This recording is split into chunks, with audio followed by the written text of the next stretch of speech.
أوتيت آية الكرسي من كنز تحت العرش لم يؤتها نبي قبلي أو كما قال صلی اللہ علیہ وسلم۔ اللہ رب العزت نے بعض چیزوں کو بعض چیزوں پر فضیلت عطا فرما دی ہے۔ قرآن مجید کو پہلی کتب سماویہ پر فضیلت عطا کی، خود قرآن مجید کی 114 صورتوں پر سورۃ الاخلاص کو فضیلت عطا کی، تمام آیات قرآنیہ پر آیت الکرسی کو اللہ رب العزت نے عظمت عطا کی۔ اللہ تعالیٰ کی خصوصی عطا آیت الکرسی، نبی صلی اللہ علیہ وسلم کی خصوصی ادا آیت الکرسی، جنت کی ضمانت آیت الکرسی، بڑوں کی محافظ آپ کہنا آیت الکرسی، چھوٹوں کی محافظ آیت الکرسی۔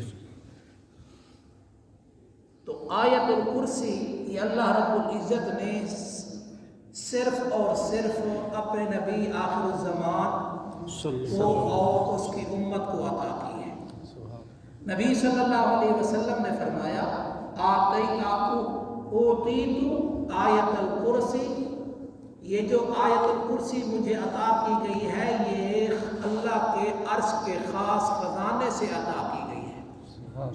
لم یؤتها نبی قبلی، پہلے مجھ سے پہلے کسی نبی کو نہیں ملی، پہلے کسی نبی کو نہ، صرف ہمارے نبی صلی اللہ علیہ وسلم کو۔ اور دوسری روایت میں آتا ہے اربع منزلن من کنز تحت العرش، چار چیزیں اللہ رب العزت نے، چار چیزیں اللہ رب العزت نے اپنے تخت، اپنے عرش والے خزانے سے نازل کی ہیں۔ چار چیزیں ہمارے نبی صلی اللہ علیہ وسلم پر کہاں سے نازل کی ہیں؟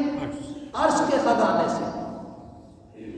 لم ينزل منہ شیء غیرہن، ان چار چیزوں کے علاوہ اس عرش والے خزانے سے کوئی چیز نازل نہیں ہوئی۔ سب سے پہلی ام الکتاب یعنی سورۃ الفاتحہ۔ سورۃ الفاتحہ کے بارے میں صرف ایک بات آپ کے سامنے گوش گزار کروں گا کہ اس کی عظمت کا اندازہ لگائے کہ نماز کی ہر رکعت میں اس کے پڑھنے کا حکم دیا گیا ہے۔ اور دوسرے نمبر پر خواتین سورۃ البقرہ، اور دوسرے نمبر پر آیت الکرسی، تیسرے نمبر پر سورۃ بقرہ کی آخری دو آیات خواتین سورۃ البقرہ، اور تیسرے نمبر پر کوثر۔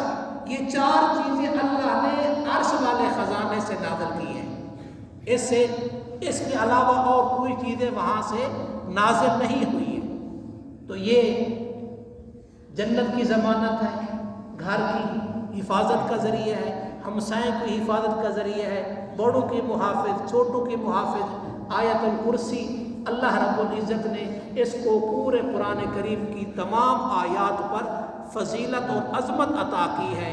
تو یہ پہلے بھی میں نے آیت الکرسی کے حوالے سے درس دیا تھا، اب یہ دوسرا درس ہے، انشاءاللہ تیسرا درس بھی آیت الکرسی کے حوالے سے ہوگا۔ اللہ تبارک و تعالی ہمیں